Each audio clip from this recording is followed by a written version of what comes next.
আমার আগের ভিডিওগুলোতে দেখলাম তোমরা অনেক ভালোবাসা দিয়েছো, সাপোর্ট করছো, যেটা দেখে খুবই ভালো লাগে। তোমাদের ভালোবাসাই নতুন ভিডিও বানানোর একমাত্র মোটিভেশন। যাই হোক, সকালবেলা নিজেকে মেয়েকেও খাইয়ে নিয়েছি। আর এটা দেখছো, এটা হচ্ছে আমাদের পুরানো বাড়ি। অনেক পুরানো স্মৃতি জড়িয়ে আছে এই বাড়িটার সাথে। এই বাড়িটাতেই ছোট থেকে বড় হয়ে ওঠা। সবাই যখন জয়েন্ট ফ্যামিলি ছিলাম এই বাড়িটার মধ্যেই থাকতাম।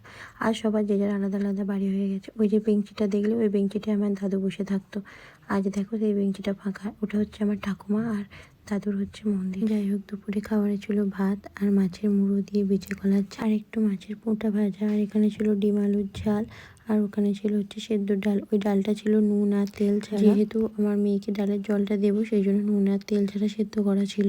আর তারপর স্নান করে একটু স্কিন কেয়ার সেরে নিচ্ছিলাম। এটা তো কোনো দিন হয়, আবার কোনো দিন স্কিপ করে যায়, কারণ ও হয়তো কোনো দিন কান্না করলো, ছাড়লোই না। সেদিনকে হয়তো কোনো কিছুই হলো না। আজকে দেখলাম একটু চুপচাপ আছে, তাই ভাবলাম ওকে পাশে রেখে একটুখানি স্কিন কেয়ারটা করে নিই। যাই হোক, একটু চুপচাপই ছিল, খেলা